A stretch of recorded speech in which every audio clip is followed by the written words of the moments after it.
Hello guys, কেমন আছো তোমার সবাই? আশা করছি সকলে ভালো আছো আর সুস্থ আছো। আমি বাড়িতে এসেছি, তোমরা কেউ জানো না, তো তোমাদের সাথে আমার শেয়ার করা হয়নি। তো ঈদের ছুটির জন্য আমি বাড়িতে এসেছি, আর বাড়িতে এসে কালকে গেছিলাম ব্যান্ডেল, তো সেটা তোমাদের সাথে শেয়ার করছি। কিন্তু ফার্স্ট কিন্তু তোমাদের না হয়নি, কেন কি কালকে আমরা বেরিয়েছিলাম পুরো 5টার সময়। তো সেই জন্য না হয়নি, কারণ আজকে ইন্ট্রোটা নিয়ে দিচ্ছি। আমি এসেছি শনিবার আর গেছিলাম রবিবার ব্যান্ডেলে। তো সবটা তোমাদের সাথে শেয়ার করবো, তোমরা দেখো। এবার তোমরা যদি ভাবো আমি এরকম জায়গায় কেন আছি, আজকে হচ্ছে সোমবার, তো সোমবার হচ্ছে ঈদ, তোমরা সকলেই জানো, তাই ভাবলাম ইন্ট্রোটা দিয়ে নিই। আর সকালে মর্নিংয়ে যেহেতু গিয়েছিলাম, মর্নিং ভিউটা জাস্ট তোমরা দেখো। আর আমি যতটা পেরেছি তোমাদের সাথে শেয়ার করার চেষ্টা করেছি। যাই হোক, বেশি ক্লিপ তো নিতে পারিনি। আর এটা হচ্ছে ব্যান্ডেলে আমরা তখন ঢুকে গিয়েছিলাম। তো এটা হচ্ছে সামনের রাস্তা, যেটা দিয়ে তোমরা চার্চে যেতে পারবে। আর আমরা যেহেতু 9:30টার মধ্যে ওখানে চলে গিয়েছিলাম, তো ব্যান্ডেলে চার্জটা ভাবলাম করেই নিই। তো ব্যান্ডেলে সবসময় আসতে পারি না, কারণ অনেকটা ডিস্টেন্সে। এটা আমি লাইফে সেকেন্ড টাইম ব্যান্ডেল যাচ্ছি আমার 19 বছর বয়সের মধ্যে। তো অনেক ছোটোবেলায় একবার গিয়েছিলাম, তখন কোনো জ্ঞান ছিল না, তখন পাপার সাথে গিয়েছিলাম। তো এবারে পাপা যায়নি। আর আমরা যেহেতু ক্যান্ডেল জ্বালাবো, সেখান থেকে ক্যান্ডেল কিনে নিলাম। আর যতটা পারছি তোমাদের সাথে শেয়ার করার চেষ্টা করছি। এটা মাঠে, এটা চার্চের পিছনে দিকে। আর এখানে অনেক বসার জায়গাও ছিল। আর আমরা যেহেতু বসিনি, প্রচুর রোদ ছিল। আর আমরা যেহেতু ক্যান্ডেল জ্বালাতে যাবো মায়ের কাছে, সেই জন্য আমরা তাড়াতাড়ি করে চলে যাচ্ছিলাম। আর এখানে প্রত্যেকটা ফটো মায়ের এত ভালো লাগছিল।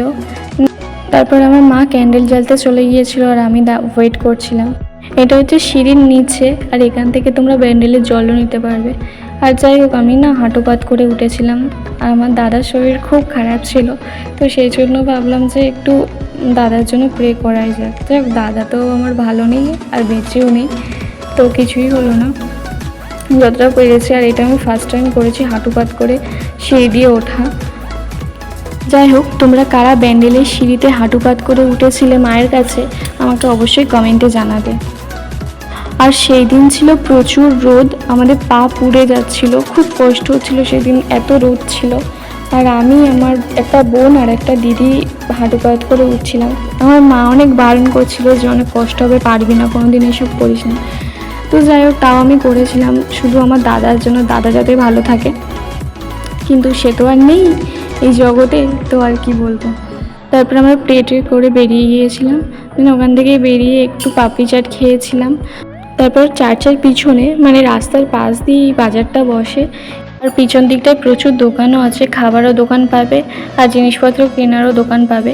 আর এই পাশ দিয়ে গেলে একটা বড় মাঠ আছে, সেখানে গিয়ে তোমরা ঘুরতে পারবে, বসতে পারবে। আর একটা জলা টাইপেরও আছে।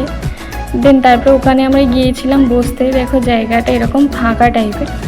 আর আমার বাবা যায়নি, আমার মা আর বোন গেছিলো, দিদি গিয়েছিলো, আর এইগুলো সব বোনই ছিল।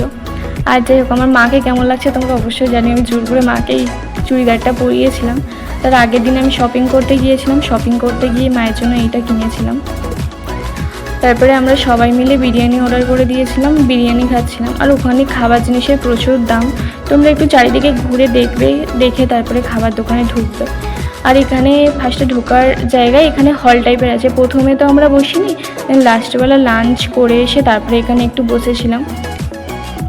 আর হলের সামনেই হচ্ছে এটা বাথরুম আছে, ঘোরার জায়গা আছে। সেদিন ওয়েদারটাও খুব ভালো ছিল। আর এটা হচ্ছে একটা ফেমাস জায়গা এখানে ফটো তোলার, এই গাছের নিচটায়। তো আমরা এখানে কিছু ফটো সব তুলছিলাম। আর দেখো, তোমাদের যেটা দেখানো হয়নি প্রথমে, এই সামনের দিক দিয়ে ঢুকলে, এখান দিয়ে তোমরা আগেই দেখালাম, এখান দিয়ে তোমরা একটা চার্চ পেয়ে যাবে, মানে যেটা ব্যান্ডেলের চার্চ। আর এখান দিয়ে ঢুকলে তোমরা বাইরে যাওয়ার রাস্তা। তো এখান দিয়ে সব গাড়ি টাড়ি যা আসা করছিল।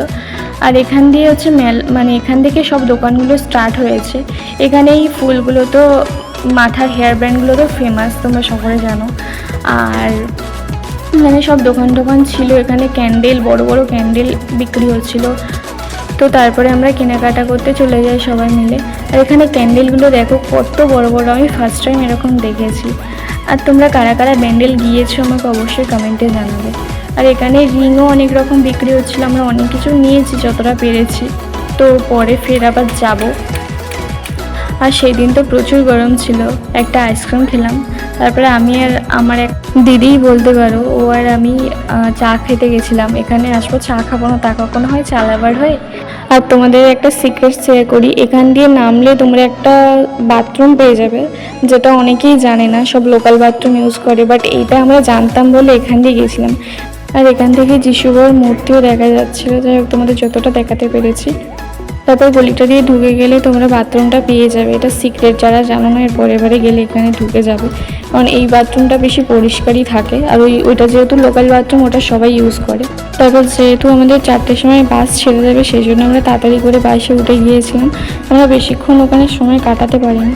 আর তোমাদের সাথে তো শেয়ার করা হয়নি কী কী কিনেছিলাম, তো আজ পরের দিনে আমি শেয়ার করছিলাম। এটা ছিল একটা রজনীমালা নিয়েছিলাম, যেটা নিয়েছিল 80 টাকা দাম। খুব ভালো লেগেছিলো, এটা আমার একটা বন্ধুর জন্য নিয়েছিলাম।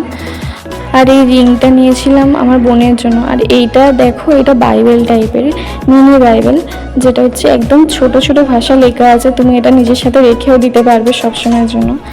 আর এটা আমি নিয়েছিলাম হোস্টেলে রাখার জন্য, একটা ফটো যেটা যিশু বাবার ছিল, আর ফটোটা এত সুন্দর ছিল। আর লাস্টে তোমাদের যেটা দেখাতে ভুলে গেছিলাম, সেটা হচ্ছে আমার জন্য নিয়েছিলাম এই সাদা কালারের রজনীমালাটা। আর তোমাদের সাথেও বেশি কিছু শেয়ার করতে পারিনি। কেমন হয়েছে ভিডিওটা অবশ্যই কমেন্টে জানাবে, আর কে কে ব্যান্ডেলে গেছিলে সেটাও জানাবে।